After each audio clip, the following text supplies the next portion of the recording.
Is there a legitimate, credible religious view on the problem of evil? The religious seem to think so, but they're kind of Looney Tunes if you ask me. It doesn't take long to see that, but what happens when you get an actual sort of academic involved? Does this become a higher minded discussion, or is it still, but I just want to be happy? Well, I don't know. Stick around and see for yourself.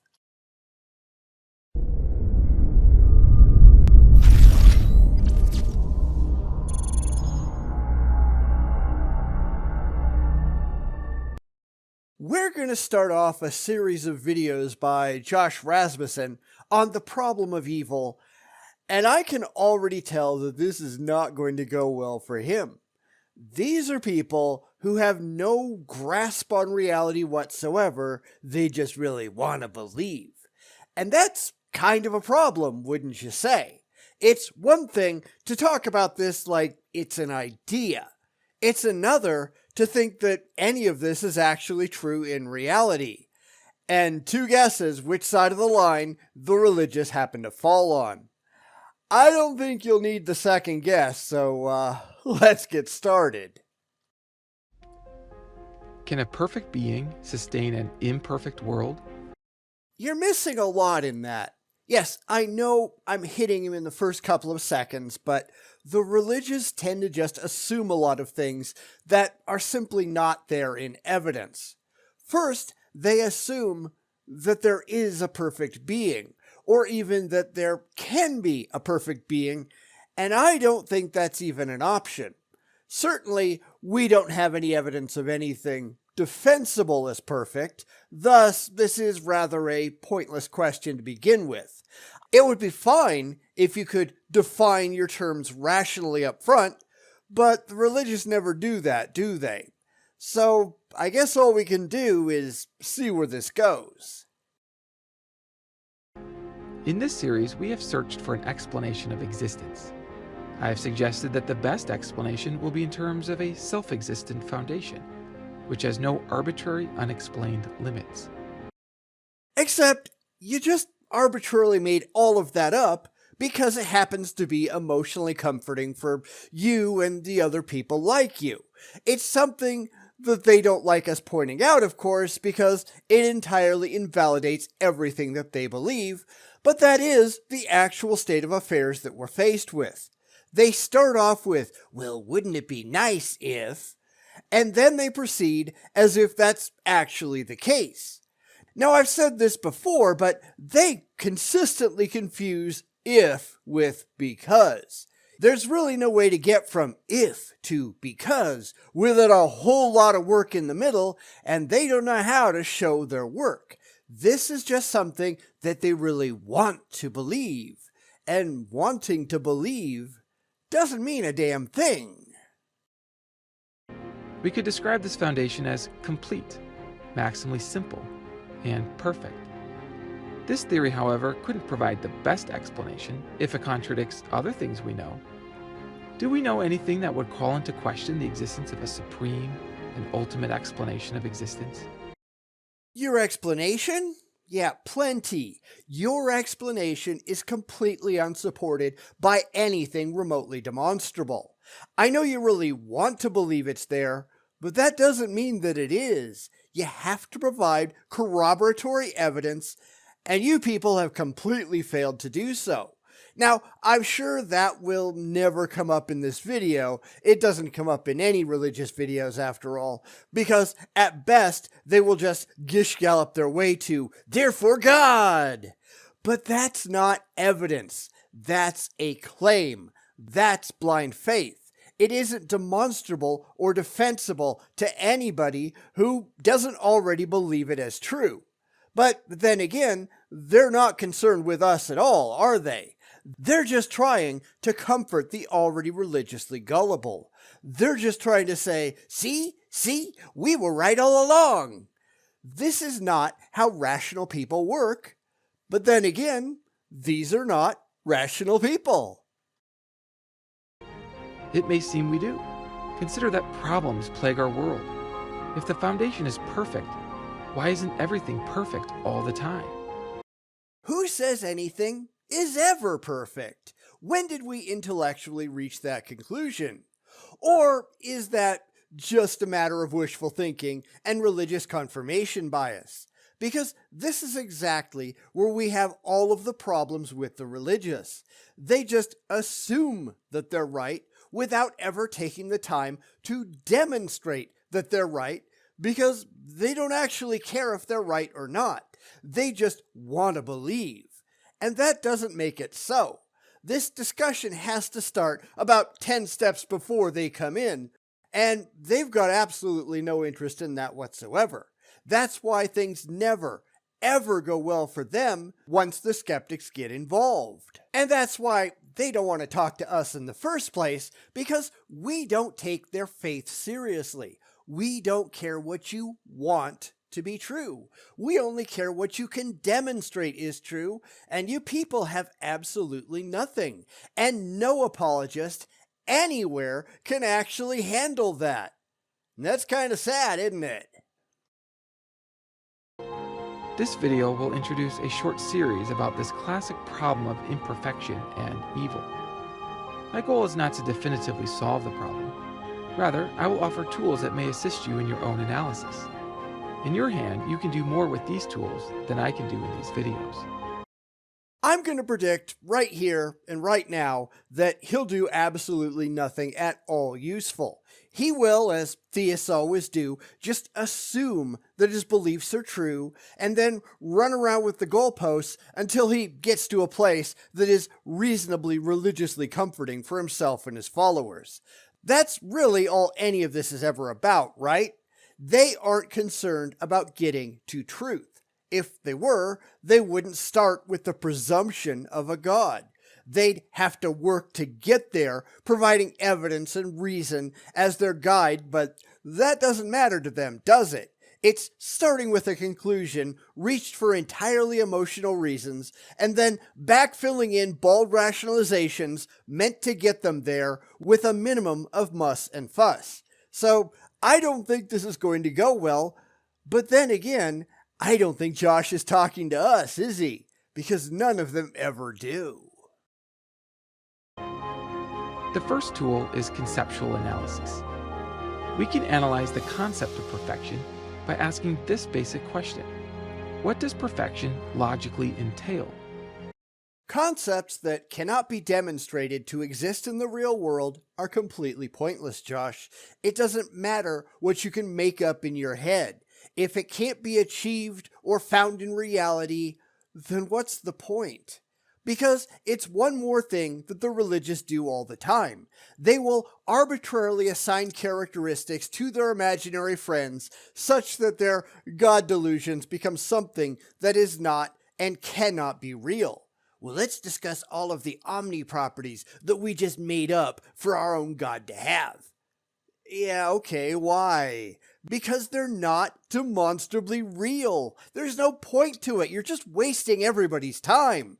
Then, having wished really, really hard for these things, they will just staple them onto their nonsensical father figure in the sky and confidently declare, well, this is what God is like. Yeah, but you can't prove any of it. How in the hell do you know that? You don't just get to make something up and pretend that it means anything. That, again, is not how rational people operate, but, well, you know. In previous videos, I argued that there is a concept of absolute perfection that entails great making features, like power, knowledge, goodness, and necessary existence. Now, granted, we haven't taken a look at his previous videos, I will admit that up front, but this is why arguing conceptually doesn't really get you anywhere useful. Concepts are not reality, yet he's going to take those farcical concepts and then try to make them reality by just stapling them onto his made-up deity idea. Alright, what have you actually done? I mean, credibly. Because none of this is actually getting them anywhere useful, and that's why he's not talking to us, because we just point out all of the places that he's going intellectually wrong. No, he's talking to the already religiously delusional who just gobble up this nonsense uncritically because it makes them feel good. And I'm sorry, but feeling good is not a credible way to get to the truth. So, you might want to try again. But does the perfection of a being also logically entail the perfection of the world? To help us think about this question, suppose a perfect being didn't create anything. Would anything of value be missing? See? This is really where they leave the realm of reality and go into religious la la land. He's now not remotely talking about the real world, just the garbage that he's made up in his head and is assuming to be true for all intents and purposes. So he's proposed a perfect being that can't be demonstrated to be there, who created the world even though there's no evidentiary support for that at all, and now he's just running with the idea as though it actually means anything to anybody with a brain in their head. This is why these apologetic videos are so utterly pointless. When has he ever demonstrated any of this? Never. Not once. No, it's just a fanciful take that he's telling himself in his head, and he's lost complete track of the script when he starts to assume that that's how it really is. Because that's religion for you. It's downright insane. Conceptual analysis helps to reveal some relevant distinctions. First, a world is not a being. Therefore, a maximally great world is not identical to a maximally great being. You know, that thing you haven't demonstrated is real at all? Because this goes right back to Anselm's ontological argument and the response at the time of a maximally great island. Just because you can come up with the concept of a maximally great island in your head, that doesn't mean it exists in reality, any more than just inventing a maximally great being means that it's demonstrably real. But the religious, they really don't care, do they? It's why Josh is talking about concepts, not evidence. He doesn't care about evidence. He only cares about the crazy ideas in his brain. Now, that might be fine if he could just stick to one side or the other, because yeah, you can come up with ideas and write fanciful stories about them, and hey, that's actually fine. You can sit there and talk about Darth Vader as a concept. You can talk about Harry Potter as a concept. It's when you stop thinking about them as concepts and start thinking that they're real that you run into some serious trouble. Josh, I figure, he's never going to recognize the distinction, because that won't make him happy, will it? Second, maximal value is not the same as all value. A perfect being would have maximal value, as much value as a being could have. But it does not thereby follow that a perfect being contains all possible value of all possible worlds. And by this point, he's so far out in the weeds that I don't even think he can see reality from where he is. This is where I think a lot of philosophers run into troubles too.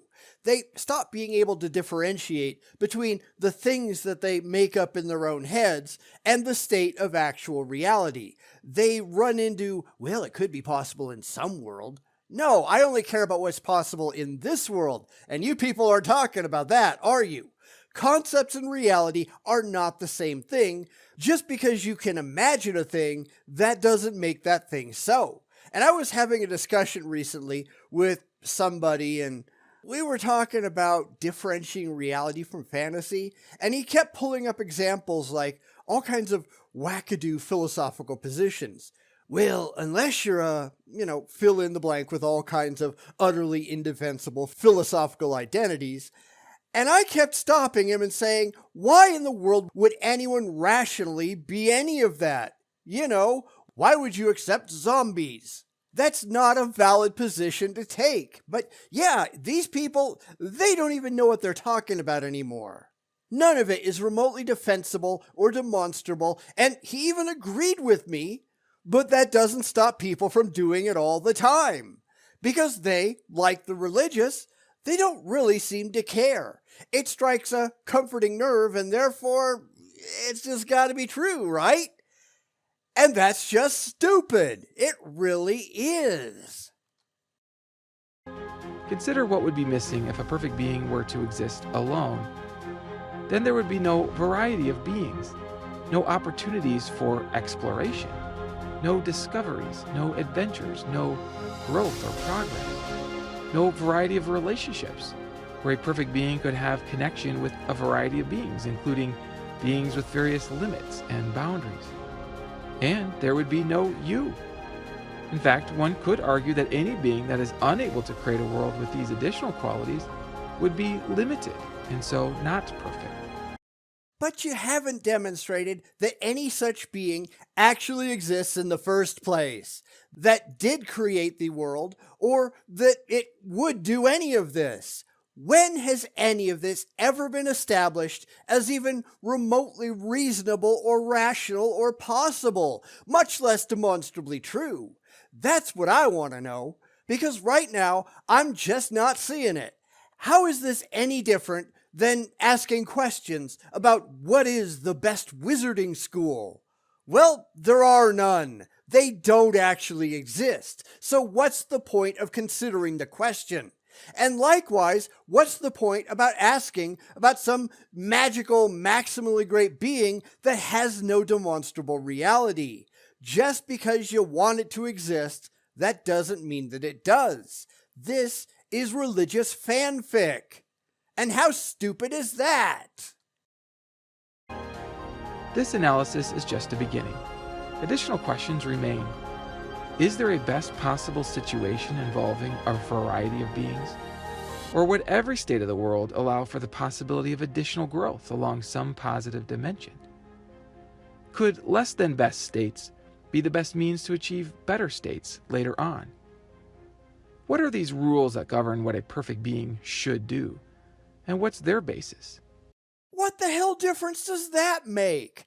So far as we can tell, in actual reality, there are no perfect beings. There was no creator of our reality. That's all just wishful thinking, done for emotional reasons, because these people are too mentally weak to deal with our reality as it seems demonstrably to be.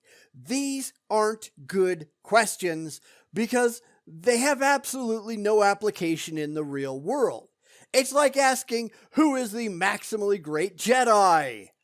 Who cares? If you want to be a fanboy and wonder that, fine, go ahead, I can't stop you. The second that you start being serious about it, though, that's where you need some serious psychological help. I don't think the religious are immune to that either. It's one thing to wonder who's stronger, the Hulk or Superman. But it's another to actually think that out there somewhere, some big green dude is fighting a guy in a cape. If you cross that line, you got a problem. These questions, and others you may have in mind, help us analyze the conceptual implications of a perfect foundation. Anyone who pursues these questions carefully and critically can gain deeper insights into the nature of the foundation of things. No, you can't, because the foundation you're talking about is, as best as we can determine, completely in your head. This is why I'm not remotely impressed with religious wishful thinking, any more than I am with philosophical masturbation. There is no actual application for any of this. It doesn't get you anywhere demonstrably real. If you're not concerned about actual reality and the world that we actually live in, then what the hell is your point? What is your purpose? What the hell are you doing with your life? Those are far more cogent questions to ask, and I figure the religious don't have any better answers for those. But, what's wrong with these people? I'll conclude this video with an observation about the current state of thinking by philosophers who study this subject in depth. While philosophers have raised many valuable critiques of particular theories of particular great-making attributes such as omniscience or omnipotence, the proposition that a perfect being exists in an imperfect, evolving world is wide open for further analysis. Yeah, I'm going to go ahead and completely disagree. I don't think that there has been or even coherently can be anything intelligently said about things that aren't actually real. It's one thing if you can learn something about the real by evaluating the unreal in theory, but that's not what's going on here, is it? This is just a bunch of people noodling their navels and letting their emotions run wild. What do you think you're going to accomplish? I mean, what useful things? Because I'm not seeing it, and if anybody wants to explain it down in the comments, that would be great.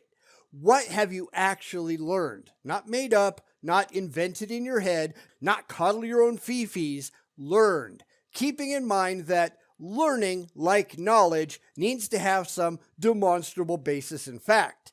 It isn't possible to learn anything about the current enrollment at Hogwarts because Hogwarts isn't real. You can learn things about the story, but it remains a story. Zero application in reality isn't useful. If you want to treat it like it's entertainment, pure fiction, that's fine, go ahead. But they're not doing that, are they? They think that this is actually real.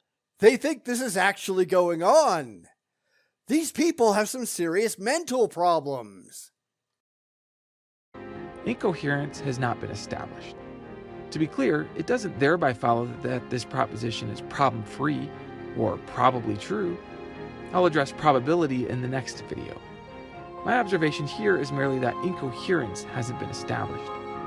Current thinking leaves open a distinct possibility that our world is imperfect while its ultimate source is perfect. Nope, because you haven't established that at all.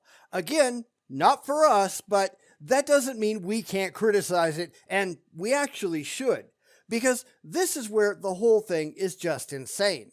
This is like offering a college class in evil in the wizarding world because of Voldemort, and actually thinking that that's going on.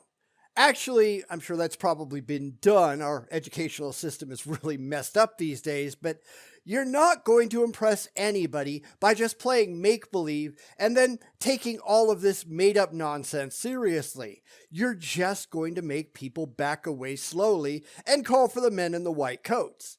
And that, once again, is why they're not talking to us, are they? They're only talking to people who already take this lunacy seriously.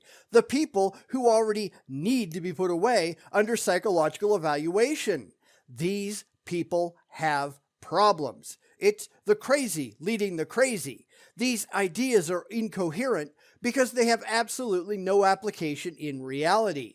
It would be one thing if they wanted to talk about it as a complete exercise in fantasy. That's fine. I've got no problem with that. But that's not what they're doing. They think all of this is real. It's as simple as that. So anyway, let me know your thoughts in the comments. We got 3 more of these videos coming up. Place your bets on just how crazy it's going to get. Bum